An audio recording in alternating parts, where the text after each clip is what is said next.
Good morning, Sentinels. I'm Jordan Nader. And I'm Zach Stubing. And welcome to the first ever Spotlight, a new show for a new year, new campus, and new tradition. That's right. This is our new quarterly broadcast that will feature different news stories from inside and outside of our campuses.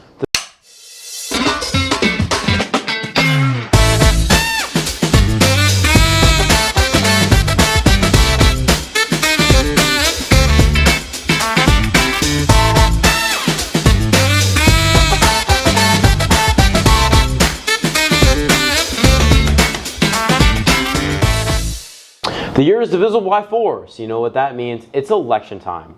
For first-year voters, it can be hard to decide who to vote for. So we picked the brains of some ECS students to see the answer.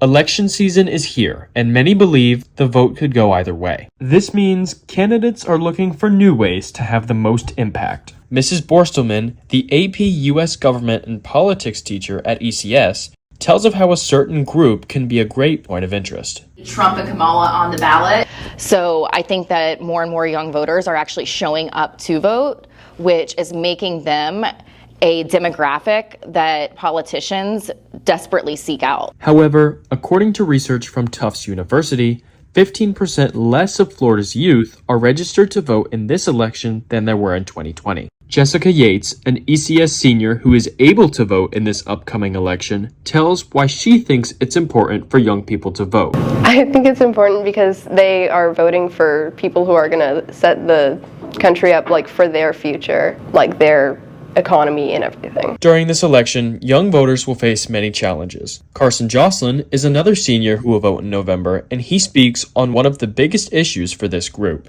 being an informed voter. A lot of young people just get their news from social media or TikTok without double checking, hey, is this real? Is this misleading in some way? Matt Caldwell, the elected state committeeman of the Republican Party of Lee County, recalls how he dealt with being informed at the federal, state, and local levels when voting in his first election. I well remember voting in my first election, feeling well informed about my choices at the presidential level and at the state level, and I had less information about local officials, county commissioners, city council, mosquito control district, school board, you name it. But I made a commitment then to learn about those. Overall, this group of voters has the power to make a huge difference on election day. So for all young people who can vote, make sure you register and stay informed about the upcoming election. For ECSN, I'm Zach Stubing. Wow, that was really informational. I will make sure to vote and make sure my vote is not swayed by social media for when the time comes, of course. Everybody likes to talk about the federal level election, which in turn means many forget about the importance of Florida's Amendment 3. Let's see how this amendment, which plans on making recreational marijuana legal in Florida, will shake things up. With the 2024 elections approaching, Florida's Amendment 3, which proposes the legalization of marijuana for recreational use, has sparked heated debates across the state. Amendment 3 would legalize the recreational use of marijuana for adults 21 and older in Florida. This proposed change has supporters citing potential tax benefits, while opponents raise concern about public safety and health risks. Judah Mathai, a senior at Evangelical Christian School, expresses concerns about the amendment, focusing on the potential impact on adolescents. To hallucination, it makes people more likely to become schizophrenic, and also really hurts the developmental stages people's brains when they're adolescents and young like us. According to a 2022 study, 30.7% of high school seniors have used marijuana, raising concerns about the amendment's effect on youth. Rick, a local business owner, highlights the challenges this amendment could bring to the workforce and public safety. Part of our testing for workman's comp, for employment, we have to test for cannabis, marijuana. It's a challenge to find people to pass that test currently. While some believe marijuana should be treated like alcohol, opponents worry about public safety and the strain on mental health services. THC levels are much higher than they once were. THC levels impacted mental health, where you've got a lot of cases of schizophrenia, paranoia. I think the state of Florida has enough of those issues now that we can't keep up with. As the debate over Amendment 3 continues, Florida voters will soon decide whether the potential benefits outweigh the risks for the state and its future. For this next story, we took the time during Breast Cancer Awareness Month to learn the story of someone in our ECS community who is battling breast cancer. In the heart of our school community, Mrs. Wallace, our middle school principal, has been a part of ECS for over a decade.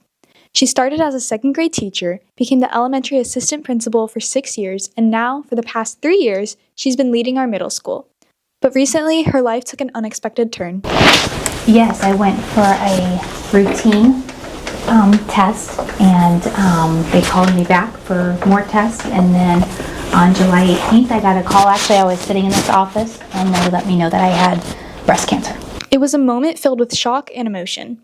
Even in the face of this diagnosis, Mrs. Wallace found strength in her faith. I definitely have learned that my strength comes from the Lord, that we're not promised good times, but no matter what, we can rely on Him, and He's there for us. Despite the challenges of treatment, Mrs. Wallace remains dedicated to her role as principal. She continues to show up, both for her work and for her students, even when it's tough. I do like to try to go, if I can, to the games. I have to, sit away from everybody so that I'm not with the germs, but the best I can. I keep telling myself it's only a season, and then I can be back in the hallways and be with the kids. Even with a compromised immune system, Mrs. Wallace makes an effort to stay connected. For the students who know me, I like being in the cafeteria at lunchtime. I like being in the hallways, and just because of my compromised immune system, I can't do that. So I like to get on the announcements now and make announcements at times, like choose merit winners. I do walk the hallway, and as silly as it seems, I can wave into the windows so I can still see the kids. I sit there and I wave, which I know is kind of goofy, but I love when they wave back to me. And her journey hasn't been easy, but the overwhelming support from the ECS family has helped carry her through this difficult time. I'd say that she's very positive and she's very sweet. And she's very helpful if you ever need help with anything. She'll always lend a helping hand. I would say that I'm praying for her, and I hope that she does better. I think our middle school students and teachers made ribbons and put encouraging notes on the lockers for me. What Mrs. Wallace didn't know was that her ECS family had a special surprise waiting for her. In honor of Breast Cancer Awareness Month, the entire middle school gathered together, all wearing pink, as a tribute to her strength and resilience.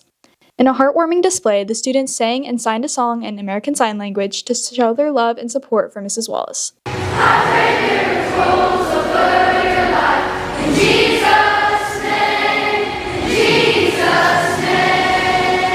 Overwhelming with I just felt so good, so special, so loved.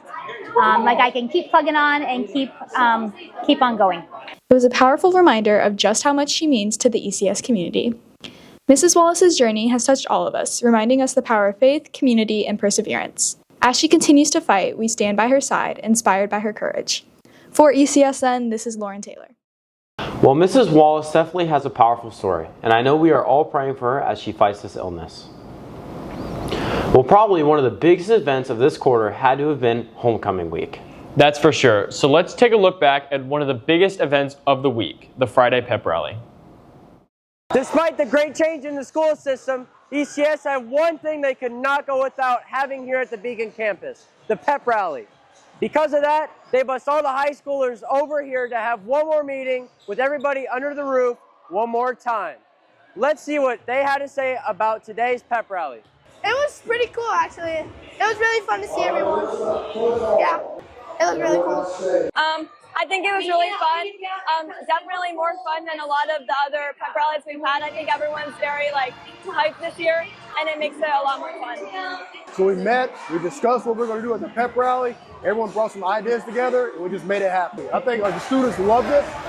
It was middle school's first pep rally, high school coming back on this campus in the gym. I think that atmosphere together just made this one of the best pep rallies we've had. Overall, this pep rally was a lot of fun, and everybody had a great time, which may turn out to be a new tradition. For ECSN, this is Chase Gorton. You know, it's sad that this was our last homecoming, but with that crazy HOCO, there was no better way to go out.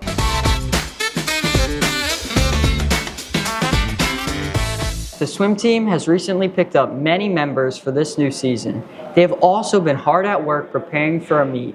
Let's check out a video of them. The ECS swim team have always been an afterthought as they aren't recognized like football or basketball. This year, however, has shown the team in a new light. With many first place finishes and award nominations, the team is headed toward the right path.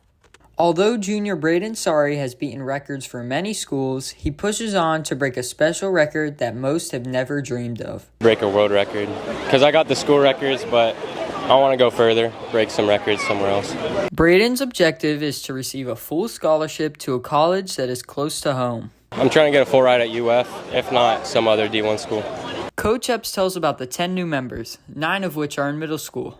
What's different about this season is probably just, we've kept our fast people, and then we've added a lot of really good, solid swimmers. We're a young team, but a strong team.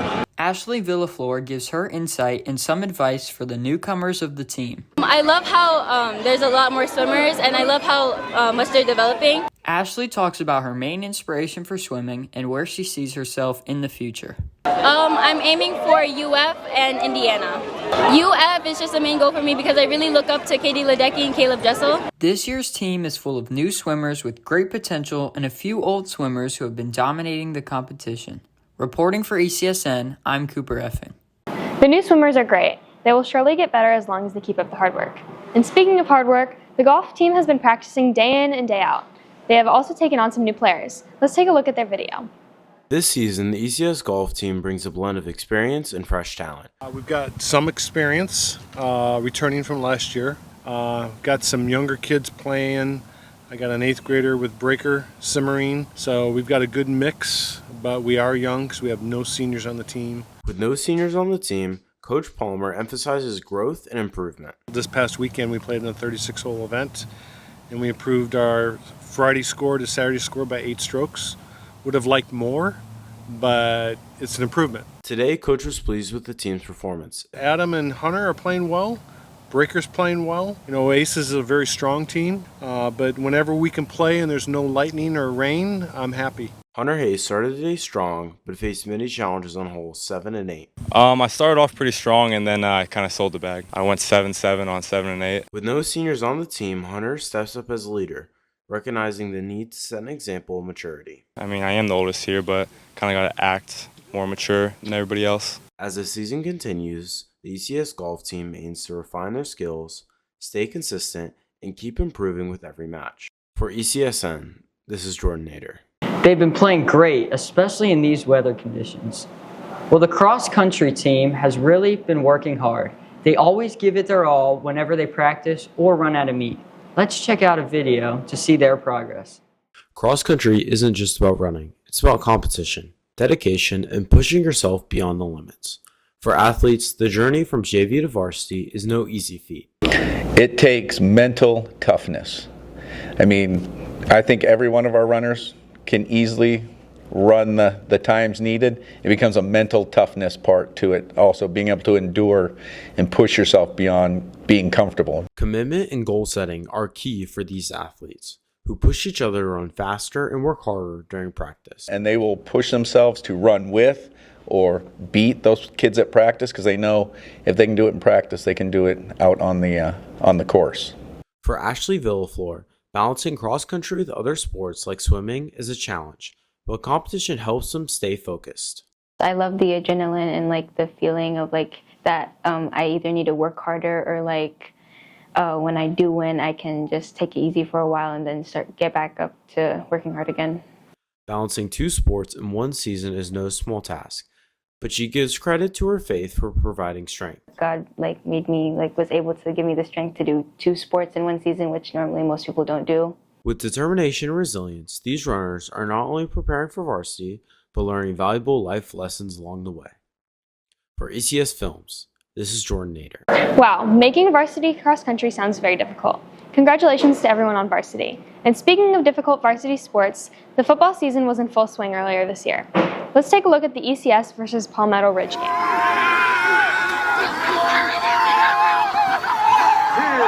Nathan Wickman, number 7, grabs an early fumble to give us possession. Frank Worthington starts the game off with a close touchdown, and Nico Vanderkoy scores the extra point.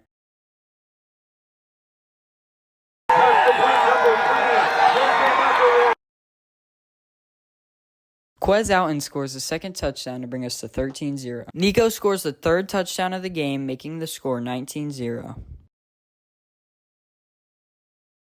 Quez comes back for a second touchdown, and Nico finishes the game by scoring the extra point. I feel amazing. I feel blessed. I feel thankful for all my teammates. It's not just me who works hard. All my teammates work hard. It's the only reason why I could come out and do all this.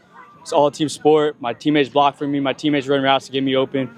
In the end, they all capitalized, and I was blessed by all of them and blessed by God to just come out and play well. Yeah, we got guys that's still injured and didn't play tonight, and the ones who came back probably came back a little earlier than needed.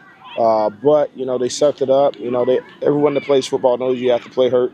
Don't play injured, but sometimes you play hurt. So I'm just proud of the grit they had. That was a great game. It always feels good to win on senior night. But we definitely can't forget about the ECS homecoming game against Oasis. Roll the tape. The Sentinels started the homecoming football game strong, with number 2 Quez Outwin picking off the ball, allowing the Sentinels to score a touchdown the next play. Just after that, number 11 Mac Mitchell also caught an interception, taking the possession away from Oasis yet again. At halftime, the homecoming king Derek Washington and queen Jessica Yates were coronated. Right after halftime, number 5 Aiden Stoneburner scored the Sentinels' second touchdown of the game.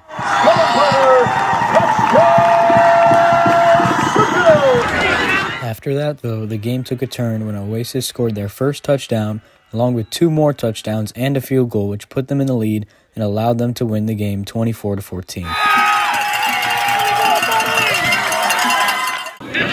So it was a tough game. We were ahead in the first half, but we kind of lost it going into the third quarter. What are your thoughts on the game? We got worn down. They're bigger and stronger than us. They have quite a few seniors. We're just not there to that level of physicality yet. We got quite a few pups out there, 15, 16-year-olds, and it's not necessarily an excuse. It's just where we are. It's a game that's probably going to take a little bit more time for us to develop, and when we get there, I think we'll be able to compete with a team like that. What are some things that we can improve on and practice going into next week's game? You just got to clean up the penalties. We're still jumping off sides, false starting, and that has to get better. We haven't really got better with it at practice yet, and it's just a lack of focus. So once we clean that up, then I think we'll be a better team moving the ball up the field. What are some things that you can improve on for your game next week? Just watch more film, work harder in practice, and just keep practicing hard, 110% every day. In the end, Coach said that the main reasons for tonight's outcome was inability to control our emotions and lack of discipline, all of which are things they hope to improve on going into next week's game, though. For ECSN, this is Andrew Ferry. Football certainly has had their struggles this year with injuries and opponents and penalties. The next big game following the homecoming game was, of course, ECS and SFCA going head-to-head, hoping to settle their long-standing rivalry. There was a lot of bragging rights on the line since ECS hasn't lost a matchup to SFCA since 2017. Adding to this pressure was the fact that if they didn't win this game, they wouldn't go to the playoffs. And if that wasn't enough, this was a district championship game. Let's check out that story by Andrew. The Sentinels were on the road at SFCA for their district game, and ECS started off strong by recovering a fumble, which gave them the first chance to score a touchdown.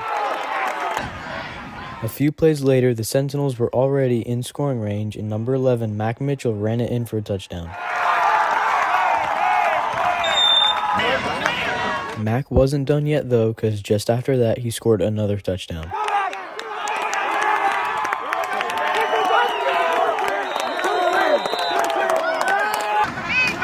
ECS wasn't ready to just give the ball back to SFCA, though, because number 2, Quez Outwin, intercepted the ball, taking the possession away from SFCA again.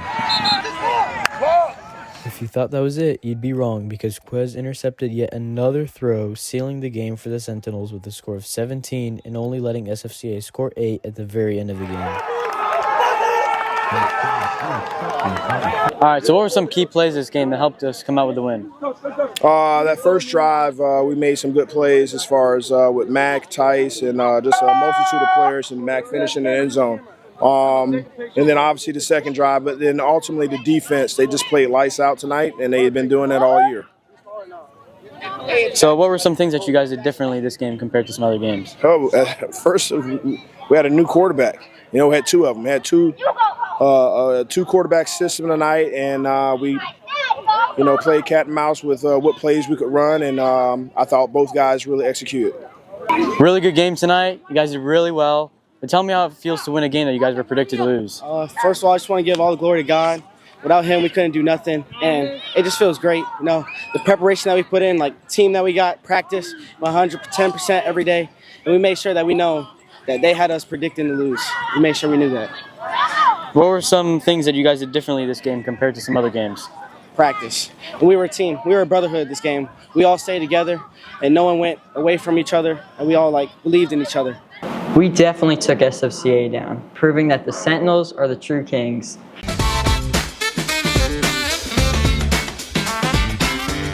Tonight, the ECS Sentinels take on the Island Coast Gators. This was a long-awaited game, as it was rescheduled due to Hurricane Helene. The game ended up taking place the same day as Powder Puff football. Right from the start, the Sentinels took a strong lead and never looked back, finishing the first set 25-10. As the second set began, the Sentinels maintained their momentum, however the Gators were beginning to narrow the gap between the two scores. The Sentinels eventually won the second set, with Ashlyn Anderson being awarded her 1,000th career assist award, which brought lots of joy and emotion to the court. The third set saw the Sentinels continuing their lead against the Gators. With a final score of 25-8, the Sentinels never looked back and dominated the Island Coast Gators 3-0.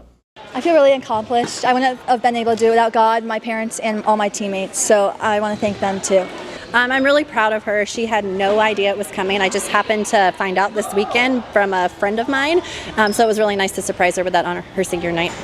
We've been working really hard at practice on our communication especially and our defense, and they're really gelling and coming together, so just more work and the progress will come. While tonight was a great night for varsity volleyball, the spirit of records being broken and senior night dominated the evening. For ECSN, this is Adam Kornak. Well, that's all for sports. Let's go back to Zach and Jordan. Well, thanks, Cooper and Scarlett. We wanted to end our broadcast taking you through the last of homecoming, starting with the senior walk and looking at the kayak races as well.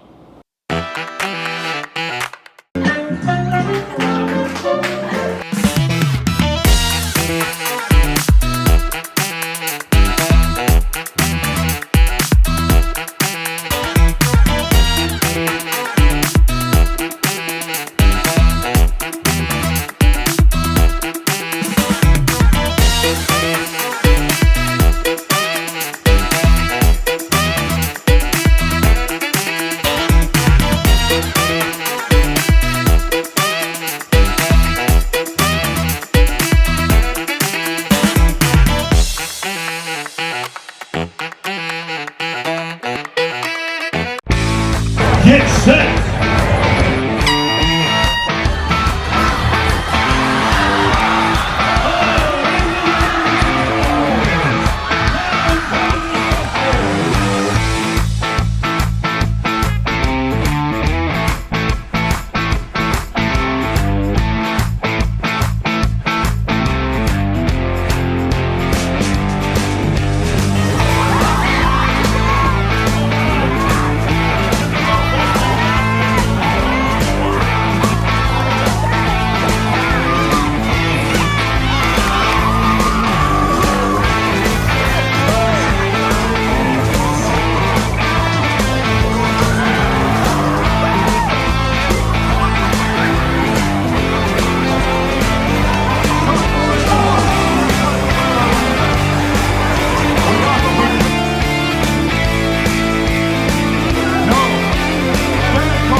Wow, Zach. I mean, it's great to see all those new traditions, especially the kayak racing. Right, and thank you for everyone watching our first Spotlight. And don't forget to tune in for tomorrow's Sentinel Central. For ECSN, I'm Jordan. And I'm Zach. Have a good rest of your day, Sen.